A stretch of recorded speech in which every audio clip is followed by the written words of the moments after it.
Olá, galerinha, tudo bem? Então, como prometido, eu vim colocar os outros vídeos em relação à aula dessa semana, tá? A aula de Química foi no dia 15/6 agora, segunda-feira, e eu vou falar um pouquinho o que o professor falou pra vocês nessa aula. Ele começou colocando lá pra gente metodologia científica, né? O conceito e conhecimento de método científico e método espontâneo, que a gente conhece também como conhecimento científico e conhecimento espontâneo. Qual que é a diferença entre os dois? Então eu vou falar bem rapidinho para vocês, porque ele só deu uma introdução desse conceito para depois entrar em reações químicas. Ele começou lá a falar pra gente que todo conhecimento científico, ele tem que ter um embasamento científico, ele tem que ter um conhecimento mais aprofundado da área de ciências, né? Ou seja, tem que ter um método científico. Como que os cientistas fazem para apresentar o seu experimento e falar um pouquinho daquele fenômeno, da parte qualitativa, da parte quantitativa desse método científico? Então, ó, os cientistas, eles têm que estabelecer um critério, métodos de investigação, têm que justificar o que eles estão propondo, têm que transmitir esse conhecimento, e tudo isso envolve aí um embasamento teórico e um planejamento super rigoroso. Então, como que a gente faz? Como que os cientistas fazem? Primeira coisa que tem que ser feita é observar o fato, observar e descrever aquele fenômeno. Se esse fenômeno envolve dados numéricos, vai ser de uma forma qualitativa. Se ele envolve dados que não apresenta dados numéricos qualitativos e que apresenta dados numéricos quantitativa, tá? Depois que eles observam esse fato, descreve esse fenômeno, vai fazer a segunda parte. A segunda parte é a parte da experimentação. Então, ele tem que fazer experimentação para ver se aquele fenômeno mesmo ocorre, né? Em cima da experimentação vai ter a reunião e a organização dos dados, né? Se acontece mesmo, para que outros cientistas podem vir depois e fazer esse experimento e obter os mesmos dados, certo? Em cima desses dados pode ter a criação de leis e teoria, lembrando que teoria serve para explicar essas leis, tá? Essas teorias, elas não são eternas, porque pode surgir um outro cientista mais para frente e descobrir uma nova situação, uma nova descrição, um novo dado em cima desse experimento, tudo bem?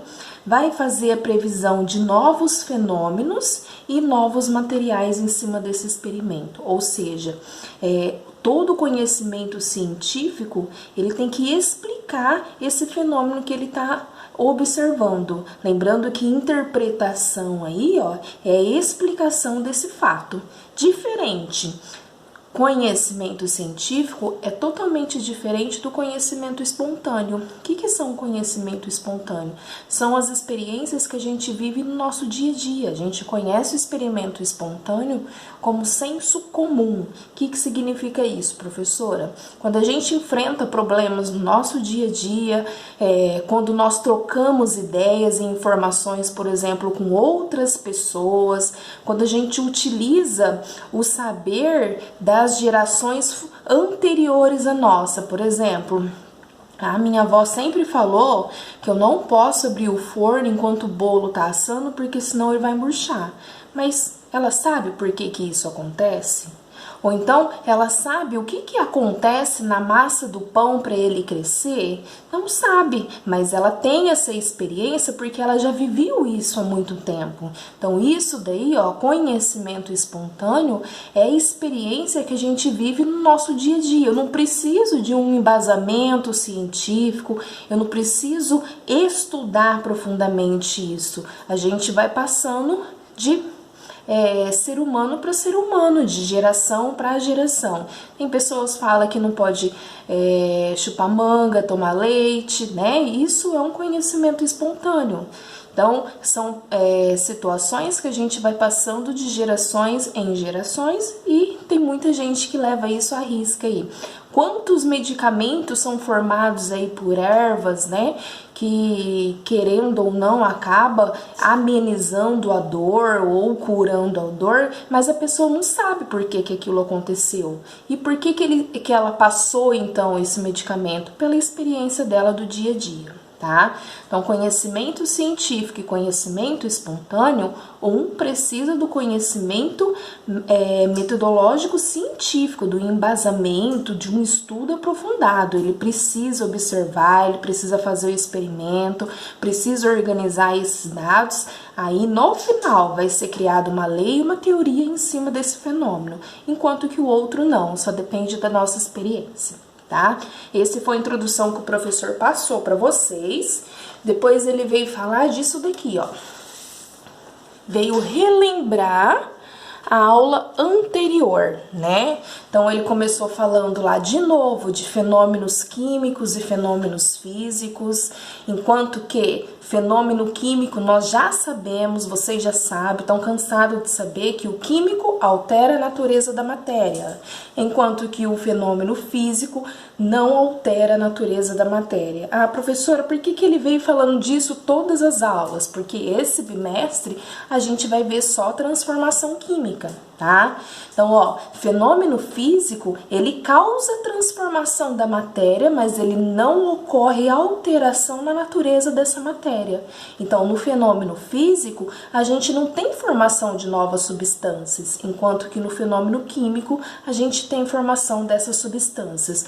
Coloquei 2 exemplos aqui, por exemplo, a ferrugem e a formação da coalhada, né?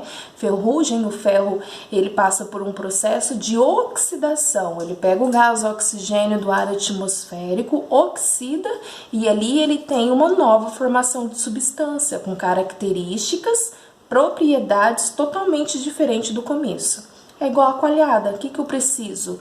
As minhas bactérias do leite que vai formar essa coalhada, né? Então, eu preciso... O leite, depois de coalhada, ele não volta mais a ser leite. Por isso que passou aí por transformação química, tá bom? E aí, em cima dos fenômenos físicos, quais são os mais comuns, né? Que a gente conhece, que são aqueles que não vai alterar a natureza da matéria. São as mudanças de estado físico da matéria, que foi o que ele falou. Quais são os 3 estados físicos da matéria? Sólido, líquido e gasoso. Então, como que fica essas partículas no estado sólido? Fortemente ligadas, né? Então, a gente fala que no estado sólido, a forma deles é fixa e o volume é fixo. Lembra no cubinho de gelo? Eles não têm movimentação, as partículas lá dentro. Então, vai ter aquela forma e aquele volume fixo. Não vai ter como ele se movimentar, nem vibrar ali dentro, certo? Ou seja, a força aí de coesão, que é essa daqui, ó, força de coesão faz com que as moléculas se aproximem uma das outras. A força de coesão no estado sólido é muito forte, tá? Por isso que eles têm a forma do recipiente e o volume do recipiente que a gente coloca vai ficar fixo, tudo bem? No estado líquido, como que fica as partículas? Aqui eu já tenho uma força de repulsão. O que significa isso, professora? As minhas moléculas vão começar a se afastar uma das outras. Ou seja, aqui eu tenho mais temperatura, aqui eu tenho mais calor, e aí as partículas vão deslizar umas sobre as outras. No estado líquido, a gente tem forma variada, mas o volume sempre vai ser constante. Então, vamos supor, eu tenho 1 litro de água, eu tenho aquele meu volume vai ser constante independentemente do recipiente onde eu colocar 1 litro. Eu posso colocar numa garrafa de 2 litros, numa garrafa de 2,5 litros, só vou estar mudando a forma, mas o volume sempre vai ser constante, tá? Como que é as partículas no estado gasoso? A força de repulsão aí, ó, quase nem existe, não existe ligação entre elas, né? Então, elas não têm forma e também não têm volume constante, porque as molequinhas não estão ligadas entre si. Se o recipiente estiver aberto, elas vão subir, né? Vão evaporar para a atmosfera sem estar ligada uma nas outras. Elas não têm força de repulsão entre elas, tá bom? Se for um recipiente fechado, elas vão ficar vibrando numa temperatura e numa energia cinética, que é a energia do movimento, muito alta lá dentro. Pensa no refrigerante, como é que ficam os gases do refrigerante lá dentro? Quando a gente abre, o que que acontece? Eles escapam para a atmosfera, tá? Aqui eu trouxe para vocês, e o professor também levou para vocês na aula dessa segunda-feira, um exemplo de transformação química, que é o ferrugem, que eu comentei aqui em cima. Só que aqui, ó, eu trouxe a equação química. Foi aí que ele começou a explicar para vocês o que que é química, né? Então a gente fala que química é a ciência que vai estudar a transformação da matéria, certo? Então aqui, ó, é uma transformação química? Sim, professora. Por que que é uma transformação química? Porque tudo que eu tenho antes está diferente do que eu tenho depois. Então, a minha composição final é diferente da minha composição inicial. Lembrando que toda transformação química é representada por uma equação química, que é esse daqui, ó. Então, ó, antes da setinha, a gente tem os reagentes. Cada molequinha dessa daqui vai reagir com a outra para formar o que tem depois da setinha, que a gente tem o produto final, por isso que chama-se produtos, né? Então, eu tenho um átomozinho de ferro reagindo com uma molécula de gás oxigênio, reagindo com uma molécula de água e formando aí, ó, a nossa ferrugem, que é o hidróxido de ferro 2, certo? Lembra que o professor também colocou na aula lá, essa parte que eu vou falar pra vocês, não precisa guardar agora com franqueza, tá? Porque vocês vão aprender isso mais pra frente, que é o balanceamento químico. O que que significa balanceamento químico? Deixar os dois lados da equação com a mesma quantidade de moléculas, com a mesma quantidade de massa. Então, ó, vamos pensar aqui. Antes da seta, eu tenho um ferro só. Depois da seta, eu também tenho um ferro. Antes da seta, eu tenho 2 oxigênio. E depois da seta, professora? Tá vendo que tá entre parênteses? Esse númerozinho aqui embaixo vai equivaler para o oxigênio e também vai equivaler para o hidrogênio. Então, aqui eu também tenho 2 oxigênio. Opa! Mas aqui, antes da seta, eu tenho um oxigênio na molequinha de água. Então, soma, tá? Então, eu tenho 2 aqui com mais 1 aqui, eu tenho 3. E desse lado eu só tenho 2. Tá vendo que as quantidades estão diferentes? Então é isso, balancear uma equação química, tenho que deixar os dois lados iguais. Então como que a gente começa fazendo isso? Vou começar pelo menor número par aqui, ó. Vou pôr o 2, certo? E aí esse número grandão aqui, que a gente chama de número estequiométrico, ele vai valer para a molécula inteirinha. Então, quantos ferros eu tenho agora? Agora eu tenho 2 ferros. E para esse ficar com 2, o que que eu ponho? Também coloco um 2, ó. Porque quando não tem número aqui, equivale a 1. Então, 2 vezes 1, agora eu tenho 2 ferros. E aqui, tinha 1. 2 vezes 1, 2 ferros. Certo? Só que esse 2 vale para todo mundo. Então, o que que eu faço aqui, ó? 2 vezes 2, eu tenho 4. 4 o quê, professora? Agora eu tenho 4 oxigênio aqui. E para esse lado aqui ficar com 4, o que que eu vou fazer? E aqui, ó, 2 vezes 2, 4, que eu tenho 4 hidrogênio. Então, ó, para esse lado aqui ficar com 4, o que que eu vou fazer? Sabendo que o meu hidrogênio só tem 2. Vou pôr um 2, ó. 2 vezes 2, 4 hidrogênio. E quantos oxigênio eu fiquei nessa molequinha? 2 vezes 1, 2 oxigênio. Com mais 2 aqui, 4. Então, fiquei com 2 ferros, fiquei com 4 oxigênio. Ó, aqui eu tenho 2 com mais 2, 4. E fiquei com 2 hidrogênio, com 4 hidrogênio, desculpa. E aí, equilibrou os dois lados, tá? Mas isso pode ser complicado para vocês agora, mas vocês vão aprendendo com o tempo, tá? O ano inteiro a gente vai ver balanceamento químico, tudo bem? A outra parte que o professor colocou para vocês lá foi essa parte de reações químicas de simples troca, que a gente também chama reação de substituição e reação de deslocamento. Como que ocorre essa reação, professora? Ocorre quando uma substância simples vai reagir com uma substância composta e vai formar, ou seja, vai originar uma substância simples e uma substância composta. Para vocês entenderem, vamos lembrar o que é uma substância simples e o que é uma substância composta? Substâncias simples são substâncias formadas pelo mesmo elemento químico. Então, por exemplo, aqui, ó, eu tenho uma molequinha formada por 2H, 2 hidrogênios. É o mesmo elemento químico. A outra, uma molequinha formada por 2 oxigênio, elementos químicos iguais. Molequinha formada por 2 nitrogênio. Então, isso é substância simples. Enquanto que substância composta são moléculas formadas por átomos diferentes, elementos diferentes. H2O.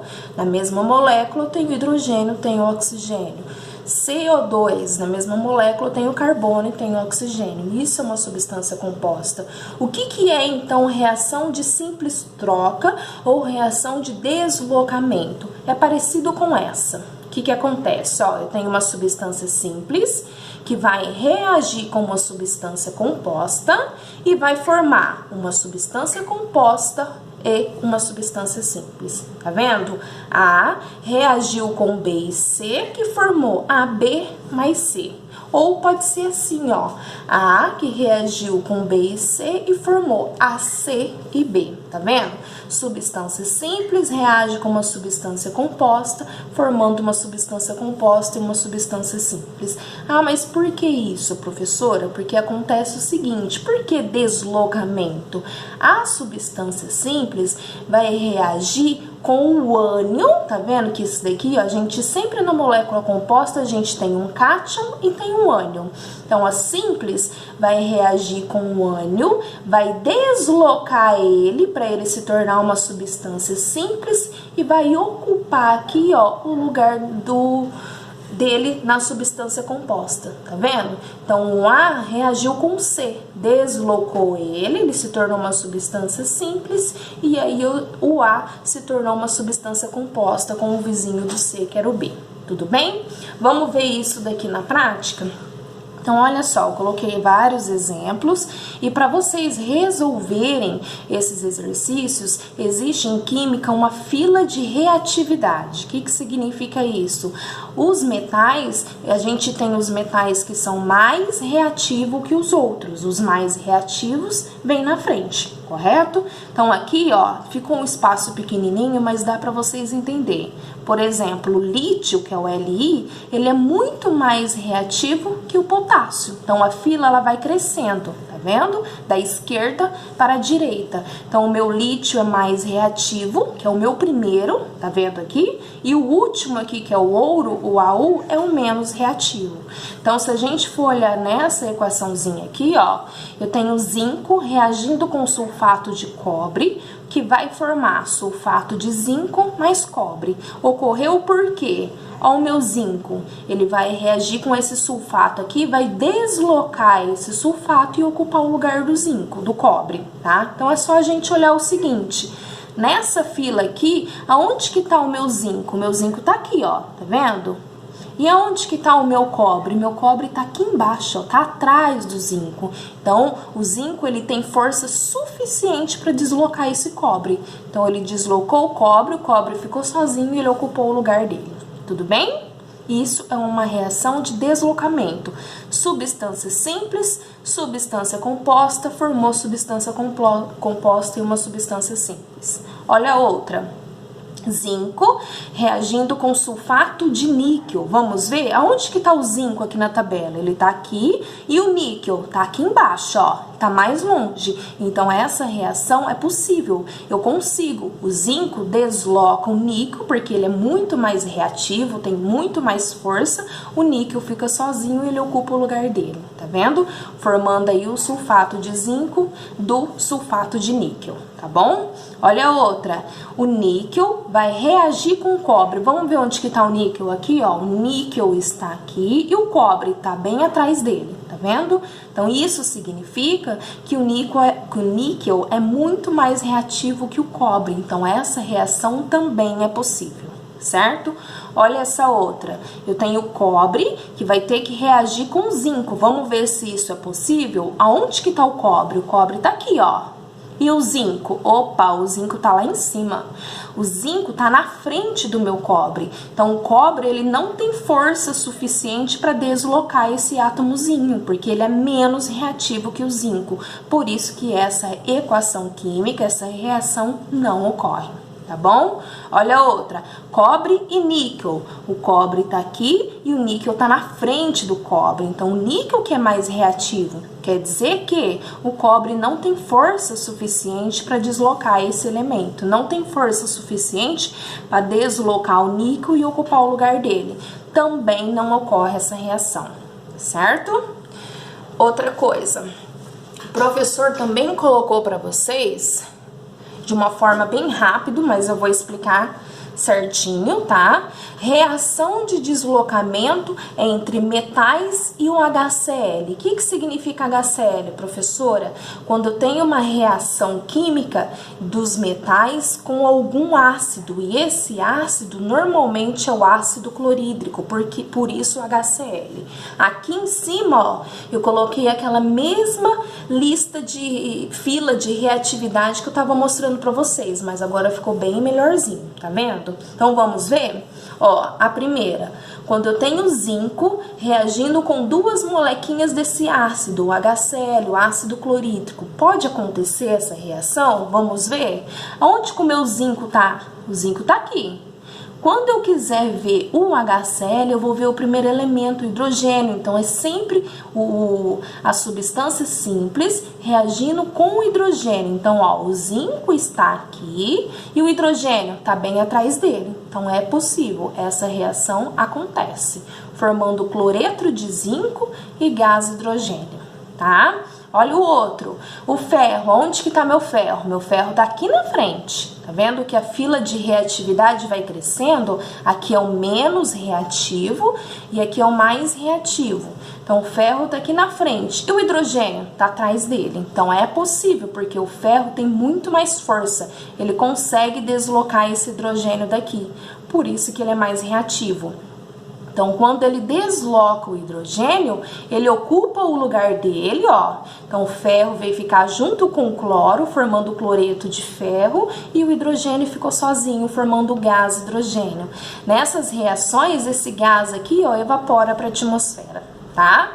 Olha a outra, cobre mais ácido clorídrico. Será que o cobre reage com hidrogênio? Vamos ver? Meu hidrogênio tá aqui e o cobre tá atrás dele. Então, o cobre é menos reativo que o hidrogênio, por isso que não ocorre, tá vendo? Ele não tem força suficiente para tirar o hidrogênio.